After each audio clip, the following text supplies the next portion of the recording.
Middle east में जो जंग है वो अमेरिकी सदर डोनाल्ड ट्रंप के लिए अब दर्द सर बनती दिखाई दे रही है। अमेरिकी मीडिया के मुताबिक सदर ट्रंप के पास ईरान को अपनी शराइत पर मुआहदा करने पर मजबूर करने के ऑप्शंस महदूद हैं। यही वजह है कि अमेरिकी फौज ने अपने एहलकारों और तज्जियाकारों से ईरान पर दबाव डालने के लिए कुछ क्रिएटिव और गैर रिवायती कन्वेंशनल तजावीज़ जो हैं वो तलब कर रही हैं। बिल्कुल आप सही कह रहे हैं। और ईरान ने अमेरिका से किसी भी किस्म के बराह रास्त मुज़ाकरात की सख्ती से तरदीद करते हुए वाजे किया है कि आपने हुर्मस अब जंग से पहले वाली हालत में वापस नहीं आएगी। आपने हुर्मस का मुस्तकबिल कैसा होगा और क्या जंग ईरान के ज़्यादा फ़ायदे में है या नहीं, ईरान और ओमान का मुमकिना इत्तेहाद क्या रंग लाएगा, इस पर बात करने के लिए हमारे साथ मौजूद हैं ब्रिगेडियर रिटायर्ड मसूद अहमद खान साहब, तज्जियाकार हैं। सर बहुत शुक्रिया प्रोग्राम में शिरकत करने के लिए। ब्रिगेडियर साहब कहिएगा कि ट्रंप की मुज़ाकरात की तमाम तर काबिलियत ईरान के सामने नाकाम होती नज़र आ रही हैं। अमरीकी फ़ौज की जानिब से ईरान पर दबाव डालने के लिए तख्लीकी और गैर रिवायती तजावीज़ मांगना अमरीका की जंगी स्ट्रेटजी को किस हद तक एक्सपोज कर रही है? जी बहुत शुक्रिया। देखें तो उससे यही एक इंडिकेशन है कि जो बाकी जो ऑप्शंस थे उन्होंने देखें कि जो ऑल ऑप्शंस अवेलेबल थे, स्पेशली स्ट्रेटजिक एयर स्ट्राइक्स किए हैं, टोमाहाक मिसाइल्स फायर किए हैं और इसके अलावा इंफ्रास्ट्रक्चर्स पे गए हैं और इसके बाद मिलिट्री टारगेट्स पे गए हैं, तो बहुत सारे ऑप्शंस किए। लेकिन इसके बावजूद दी ऑब्जेक्टिव जो उन्होंने सेट किए थे, चाहे वो मिलिट्री ऑब्जेक्टिव थे या पॉलिटिकल ऑब्जेक्टिव थे, वो हासिल नहीं कर सके। So there is a desperation, frustration नजर आ रही है प्रेसिडेंट ट्रम्प में।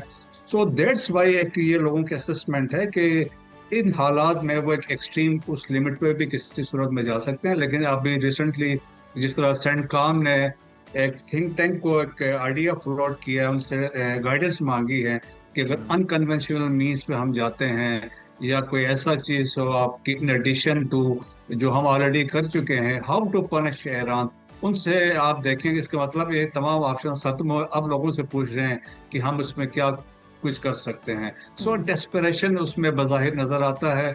और जिस तरीके से आप देखें कि अब जब ट्रम्प ने ऐलान किया था कि we are going for a massive strikes करने जा रहे हैं, और उन्होंने ये भी कहा था कि हो सकता है GBU-57 इस्तेमाल करें, GBU-43 जो मदर ऑफ ऑल बम्स कहते हैं उनको यूज करें। लेकिन again at the 11th our लोग, अभी ईरान तो यही कहता है कि ट्रम्प ब्लिंक्ड फर्स्ट और पीछे हट गया है जब उन्होंने कहा कि मुझे मिडिल ईस्ट की तरफ से प्रेशर आया था, that's why I have decided to cancel it for the time being.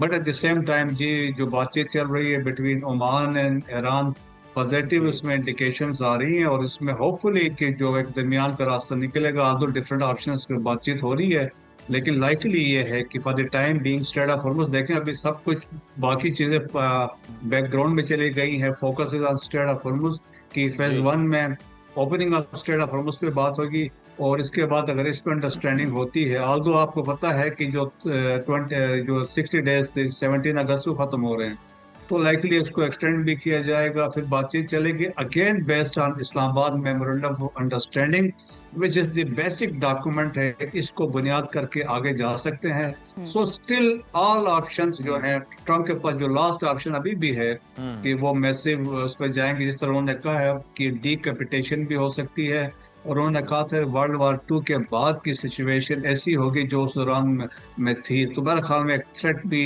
साथ साथ वो दे रहे हैं।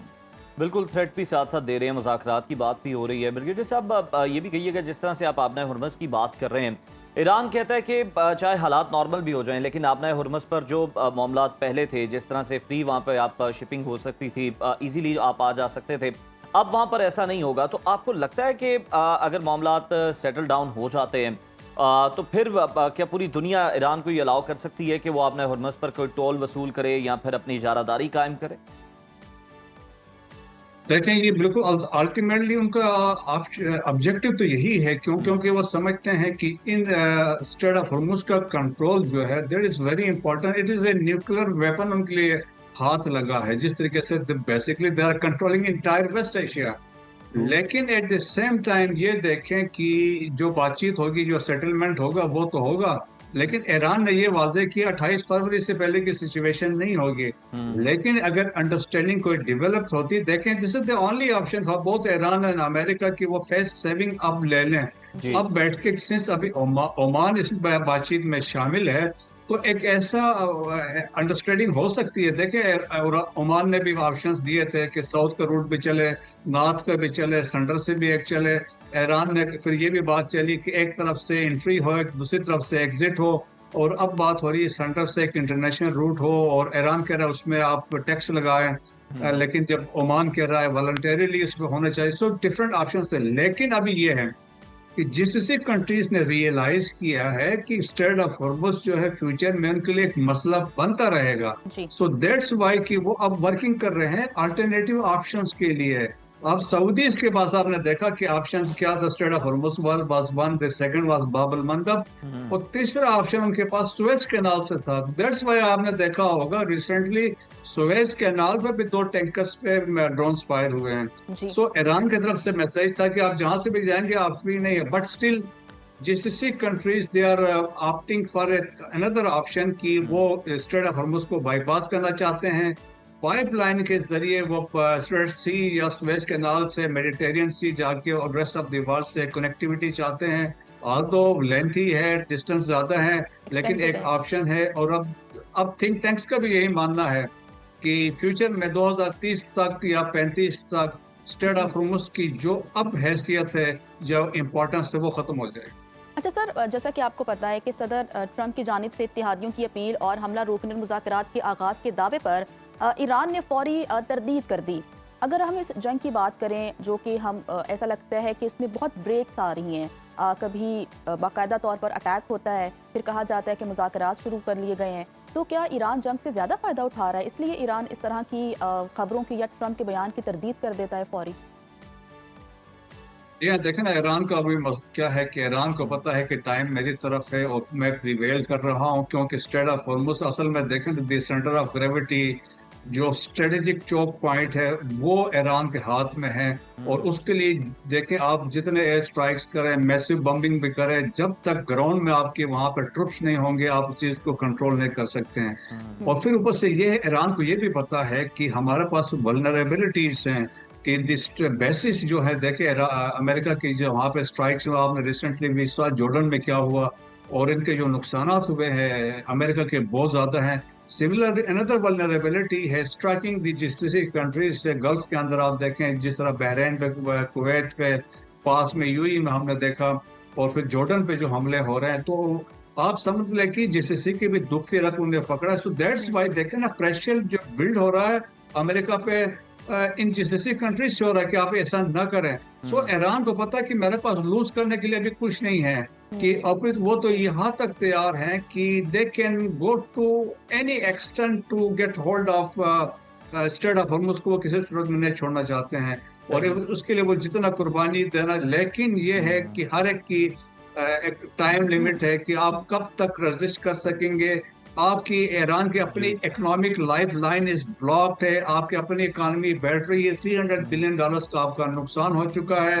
दुनिया में आपकी ईरान के अगेंस्ट अभी जो नैरेटिव बन रहा है, शुरू में लोग सारे ईरान के साथ थे, अब वो समझते हैं कि ईरान जो है थोड़ा, जिस तरीके से उन्होंने शिप्स पे हमले किए तो उससे इंटरनेशनल कम्युनिटी का जो नैरेटिव है या जो सिंपैथीज थे अब ईरान से निकल रही है। सो इन हालात में फिर हो सकता है फ्यूचर में एक कोलिशन बन जाए जो ईरान के लिए नुकसानदायक साबित हो। दैट्स वाई मैं कह रहा हूँ कि जो अभी डील हो सकती है, ओमान और ईरान का अंडरस्टैंडिंग हो जाए तो सबके लिए बेहतर है, ईरान के लिए भी बेहतर है, GCC के लिए भी बेहतर है। ईरान देखे कब तक रेजिस्ट करेगा, ये बड़ा मुश्किल सवाल है। एक और डेवलपमेंट ये है कि ईरान की ख्वाहिश ये है कि अमेरिका जो इस एग्रीमेंट में भी हुआ है कि GCC कंट्री से निकल जाए, सो दैट विल टेक। लेकिन आपने देखा है कि अब जो वो बजट मांग रहे हैं $1.5 trillion, that has been approved by Congress. उसमें एक शिक डाली गई है कि फ्यूचर में अमेरिकन एंड इजरायली आर्मी जो मर्ज होकर काम करेंगे, तो इसका मतलब है सेंटकॉम जो होगा कंट्रोल वो इजराइल में चला जाएगा। तो वहां से भी थ्रेट जो है ईरान के ऊपर रहेगा, तो मेरा ख्याल मुश्किलात फिर भी रहेंगी। मुश्किलात बिल्कुल फिर भी रहेंगी, लेकिन उसके बावजूद ब्रिगेडियर साहब, जिस तरह से आप बात कर रहे हैं कि GCC कंट्रीज़ जो हैं जिस तरह से ईरान को देख रही है, दुनिया जो है ईरान को देख रही है, लेकिन हम दूसरी तरफ ये भी देख रहे हैं कि ट्रंप की लाख कोशिशों के बावजूद बरतानिया जो है उसने इनकार किया ईरान के साथ जंग में इन्वॉल्व होने से, अड्डे भी देने से। और फिर यूक्रेन जो है वो भी अब कह रहा है कि हम जो है वो इस जंग में शामिल नहीं होंगे ईरान के खिलाफ। तो कहीं ना कहीं ईरान की सिफारती कामयाबी की वजह से है ये, या फिर कोई और वजह? देखिए, अभी पहले तो ये बिल्कुल आप सही कह रहे हैं, ऐसा ही था। लेकिन अब जो जी। नए प्रेसिडेंट, जो प्राइम मिनिस्टर यूनाइटेड किंगडम के आए हैं, ही हैज एग्रीड कि हम अपने बेसिस देने को तैयार हैं। अब आप हम्म। देखें, जितने हमले हुए हैं डिगो गार्शिया से भी हो रहे हैं, बाकी जी। इनके अपने कैरियर से हो रहे हैं। ग्लोस्टर शायर जो यूनाइटेड किंगडम है, वहां पे 20 B-1 बम्बर्स लेके उन्होंने वहां पे पार्क किए हुए हैं। तो हम्म। इसलिए है, वो जब कह रहा ना कि ट्रम्प में मैं ऐसी स्ट्राइक्स करूंगा, तो ये B-1 इसीलिए लेके आए हुए हैं। और वो दे विल फ्लू फ्रॉम, जो है लाइकली है, जो यूनाइटेड किंगडम से है। सो जी। दैट्स वाई मैं कह रहा हूँ कि इंप्रेशन थोड़ा इंटरनेशनली चेंज हो रहा है। लेकिन अमेरिका के अपना प्रेशर है। देखें, ट्रम्प के लिए क्या मसाइल है, मैं आपको अभी बता देता हूँ। एक तो यह है, पब्लिक ओपिनियन बहुत अगेंस्ट, जंग के अगेंस्ट है। मिड टर्म इलेक्शंस आ रहे हैं, उनके हम्म। अपने स्ट्रेटेजिक आयल रिजर्व्स कम हो रहे हैं। अब क्या है, दुनिया में देखें, स्टेट ऑफ हॉर्मुज़ बंद है, बाब अल मंदब बंद है। तो America is one of the leading, number one आप कह सकते हैं कि ऑयल प्रोड्यूसिंग कंट्री है। सो अमेरिका के ऊपर प्रेशर आ रहा है, यूरोप इनकी तरफ आ रहा है, एशिया इनकी तरफ जा रहा है, ऑस्ट्रेलिया जा रहा है। तो अमेरिका की प्रोडक्शन है almost 22 billion barrels a day. इनकी अपनी कंजम्पशन डेली है around 15 billion barrels a day. तो हम्म। उन पे अपने स्ट्रेटेजिक रिजर्व्स में कमी आ रही। सो इनका एक वो भी थ्रेट है, इन्फ्लेशन भी बढ़ रही है, वो भी है। आप देखें, पेट्रियट इंटरसेप्टर्स की कमी होगी, वो एक्नॉलेज कर रहे हैं कि मसले उसमें जी। आ रहे हैं।